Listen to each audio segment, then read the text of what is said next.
Hello and welcome to this session on self-transformation.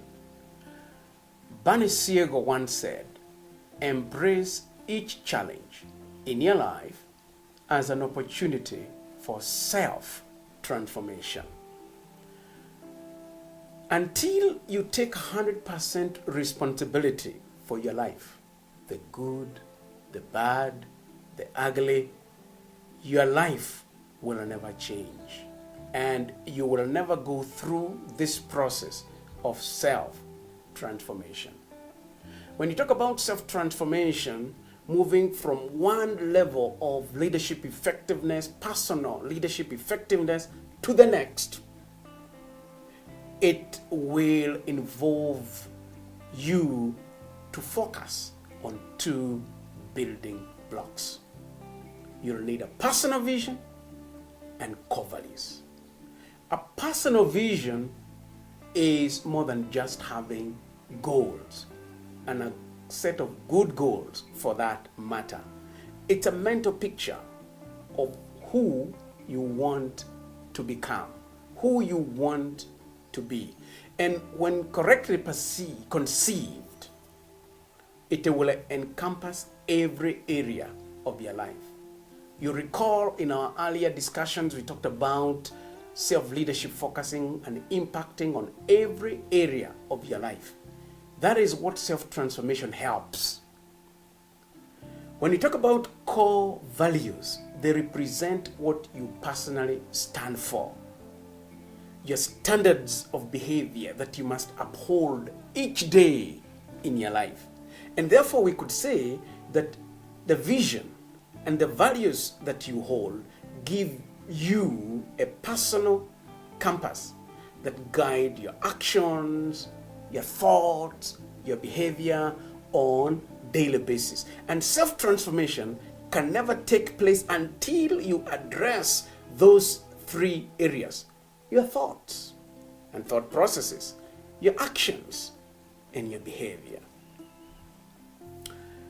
I will propose three tools that will help you in the process of self-leadership and self-transformation.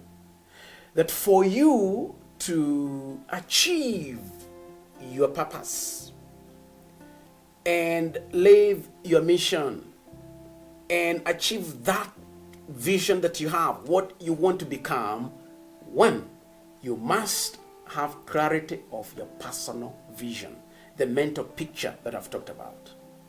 It must be clear. Who do you want to be in the next 5 years, 10 years? Because a vision is not a mirage, something that you'll never achieve. There are people who think a vision is never achieved. You keep chasing it like a mirage. That's wrong. You must purposefully set and build this mental picture that is so graphic that it causes you to change many things in your life. That's why we talk about self-transformation. That as you focus on your vision, it will require you to adjust many things in your life. You recall earlier we talked about the audit of the soul. That helps you in those adjustments and readjustments. And therefore, this graphic picture about your future helps you to cause yourself to go through a process of change, which we are calling self-transformation. The second tool is to have clear values. And I recommend no more than 5 values.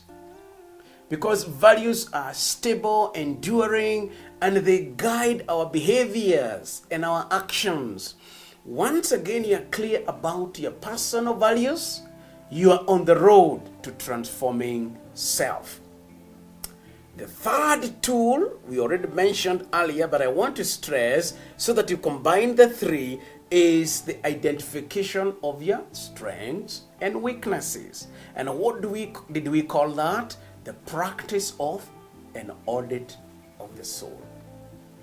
Once you focus daily, or we said earlier semi-weekly, on the practice of the soul, you'll be able to identify those weaknesses and at the same time also know what your strengths are, build on those strengths, and even keep on strengthening them so that you can transform and become a successful leader. I want to propose, and there are many, but I'll propose only 6 qualities of self-transformation. The first one requires you to inquire into your true nature. Look at the layers in your life of conditioned programming.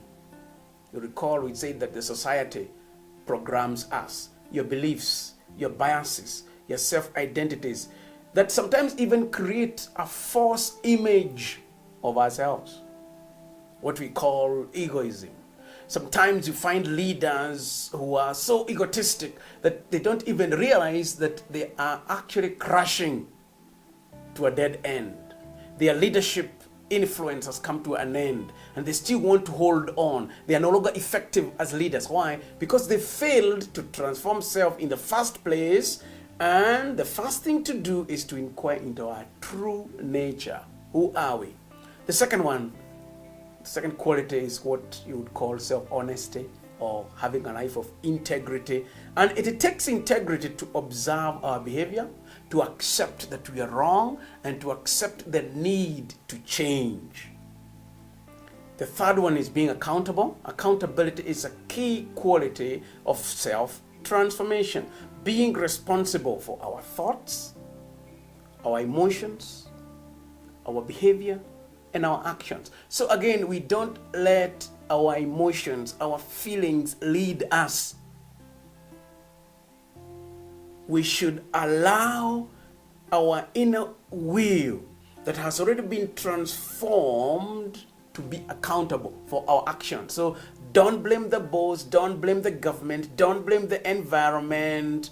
Ask yourself, what's my contribution in all this mess? Be accountable for your thoughts, for your actions, and for your behavior. If you do this, you will definitely reach the mature adulthood that we talked about in our earlier lesson. Actually, without accountability, no growth and no transformation can take place. The fourth quality is what I call assertiveness. And assertiveness is a quality that is between being aggressive and being passive. And sometimes unconsciously we find ourselves either being too aggressive to the extent that we become like bullies, or being too passive to the extent that we look like weaklings. That's not assertiveness. Assertiveness balances those two. You're neither too aggressive nor too passive. You're able to condition or moderate a life. This is a life of moderation in the way you think, behave, and act. The fifth quality is your willingness to accept change and deal with all forms of resistance at a personal basis. Are you willing to change from where you are to where you ought to be, or where you desire to be? And finally, a very key quality in self-transformation is inner faith. Self-leadership places authority within ourselves instead of putting it in another person or an institution. For you to reach that level and transition from where you are to where you desire to be or ought to be, you got to trust in your strong inner guide. And this strong inner guide will help you reflect on the things that need to be changed in your life so that now you can achieve that level of an effective self-leader, a mature adult. And to do all this, you will require faith in the direction you're taking. Faith that what you're doing is right. Remember, being guided by your inner will is ultimate. An inner will that has been developed and it's mature and you are able to place authority on yourself, not on others. You don't do the right thing because the law says it. You do the right thing because that's the thing that ought to be done. Welcome. In the next session, we'll be looking at how to develop as an individual. Some few aspects of personal development as you grow as a leader.